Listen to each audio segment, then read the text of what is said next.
எங்க அப்பா அம்மா எல்லாருமே ரொம்ப சந்தோஷப்பட்டாங்க ஆனந்தி. கொஞ்ச நேரம் தூங்கி எந்திரிச்சு ரெஸ்ட் எடுத்ததுக்கு அப்புறம் சாமி கும்பிட்டுட்டு ஃபேமிலியா ரெசார்ட் எங்கேயாச்சும் போய் இன்னைக்கு ஒரு நாள் அங்க தங்கி இருந்து தீபாவளியை கொண்டாடிட்டு வரலான்னு பேசிட்டு இருந்தோம். நல்ல விஷயம் சார். தாராளமா எல்லாரும் போயிட்டு வாங்க. என்ன ஆனந்தி போயிட்டு வாங்கன்னு சொல்றீங்க? அம்மா உங்க ஃபேமிலியும் வர சொல்றாங்க. நீங்க எல்லாரும் ஃப்ரீயா இருந்தீங்கன்னா சேர்ந்து போலாம் வாங்க.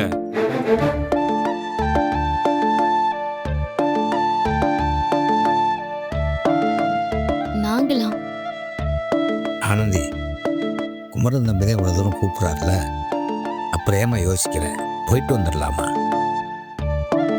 ஆமா ஆனந்தி, அப்பா சொல்ற மாதிரி வெளியில போய் கொண்டாடிட்டு வரலாம். வருஷா வருஷம் வீட்டில் தான் கொண்டாடிட்டு இருக்கோம். இந்த வருஷம் வெளியில போய் கொண்டாடலாமே.